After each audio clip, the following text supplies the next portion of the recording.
नमस्कार। प्रादेशिक समाचार के साथ मैं सानू शर्मा। प्रधानमंत्री नरेंद्र मोदी ने कहा है कि भारत ने अपने कम्फर्ट जोन से बाहर निकलकर इनोवेशन को अपनाया है और प्रगति के लिए नए रास्ते बनाए हैं जो इसकी पहचान बन गए हैं।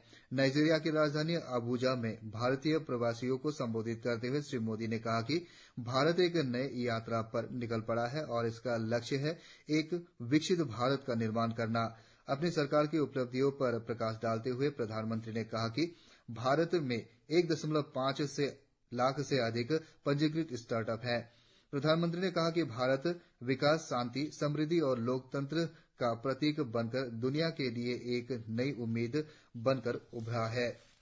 हाल ही में लॉन्च किए गए आयुष्मान भय वंदना कार्ड ने 70 वर्ष और उससे अधिक आयु के 10 लाख से अधिक वरिष्ठ नागरिकों को नामांकित करके एक महत्वपूर्ण उपलब्धि हासिल की है।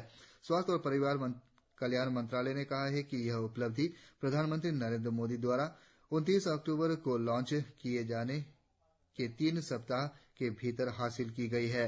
यह कार्ड बुजुर्ग नागरिकों को आयुष्मान भारत प्रधानमंत्री जन आरोग्य योजना के तहत मुफ्त स्वास्थ्य सेवा लाभ प्राप्त करने में सक्षम बनाता है। केंद्रीय युवा मामला और खेल मंत्री मनसुख मांडविया ने भारतीय युवा महोत्सव 2025 की एक परिवर्तनकारी पुनर्कल्पना की घोषणा की है। मंत्री ने आज नई दिल्ली में एक प्रेस वार्ता को संबोधित करते हुए यह घोषणा की। भारत के भविष्य को आकार देने में युवाओं की भागीदारी बढ़ाने के प्रधानमंत्री के दृष्टिकोण को प्रतिध्वनित करते हुए पूर्णकलित महोत्सव को विकसित भारत युवा नेता संवाद कहा जाएगा। यह गतिशील मंच युवा भारतीयों को विकसित भारत के दृष्टिकोण को पूरा करने की दिशा में अपने विचारों और दृष्टिकोणों का योगदान करने के लिए सशक्त करेगा। केंद्रीय उपभोक्ता मामला, खाद्य एवं सार्वजनिक वितरण राज्य मंत्री निमुबेन जयंतीबाई बम्बानिया लोअर दिबांग वैली जिले के 2 दिवसीय दौरे पर है। मंत्री ने कल दाम्बुक में सामुदायिक स्वास्थ्य केंद्र और दाम्बुक बहुउद्देशीय जल विद्युत परियोजना स्थल का दौरा किया।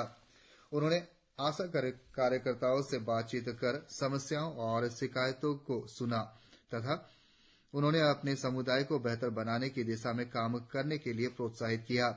केंद्रीय राज्य मंत्री ने रोइंग में FCI गोडाउन, जिया में 3F ऑयल पाम फैक्ट्री, खिंजिली में RIY संग्रहालय का भी निरीक्षण किया और रोइंग में अहितो उत्पादक समूह के साथ बातचीत की।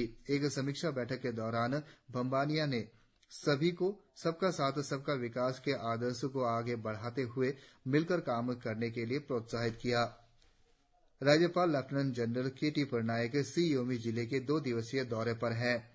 उन्होंने कल वास्तविक नियंत्रण रेखा के पास मनोनीगोंग में एक सैनिक सम्मेलन को संबोधित किया। उन्होंने क्षेत्र की सुरक्षा और हितधारकों के बीच विश्वास और सहयोग को बढ़ावा देने के लिए सशस्त्र बलों और नागरिक प्रशासन दोनों की प्रतिबद्धता पर जोर दिया। राज्यपाल ने कहा कि अरुणाचल प्रदेश में संवेदनशील अंतर्राष्ट्रीय सीमा राष्ट्रीय सुरक्षा और रणनीतिक महत्व की है। उन्होंने सुरक्षा बलों से सतर्क रहने और सीमा क्षेत्रों की सुरक्षा में भारतीय सशस्त्र बलों की गौरवशाली परंपराओं को बनाए रखने का आग्रह किया। राज्यपाल ने प्रभावी सीमा प्रबंधन और आधुनिक सुरक्षा रणनीति के बारे में जानकारी दी। 56 इन्फेंट्री डिवीजन के general officer commanding major general Ashok Akash Johar ने राज्यपाल को LAC पर सुरक्षा उपायों के बारे में जानकारी दी। कृषि एवं संबद्ध मंत्री गेब्रियल डी वांगसु ने कृषि पद्धति में सुधार लाने तथा किसानों को स्थायी आजीविका प्रदान करने के लिए व्यापक सुधार की आवश्यकता पर बल दिया। उन्होंने कहा कि इन विभागों की गतिविधियां आम लोगों से सीधे जुड़े हुए हैं। रोइंग में कल समीक्षा बैठक को संबोधित करते हुए मंत्री ने अधिकारियों से कृषि क्षेत्रों में युवाओं के लिए अवसर पैदा करने तथा किसानों के लिए लाभकारी मूल्य सुनिश्चित करने पर ध्यान केंद्रित करने का आह्वान किया। भारतीय सेना ने आज वेस्ट कामेंग जिले के न्युकमादोंग युद्ध स्मारक पर न्युकमादोंग की ऐतिहासिक लड़ाई की 62वीं वर्षगांठ मनाई। इस स्मारक पर ब्रिगेडियर होशियार सिंह के नेतृत्व में 62 इन्फेंट्री ब्रिगेड की अदम्य बहादुरी को याद किया गया जिन्होंने 18 नवंबर 1962 को चीनी सेना के खिलाफ बहादुरी से लड़ाई लड़ी थी। इसी के साथ यह समाचार बुलेटिन समाप्त हुआ। नमस्कार।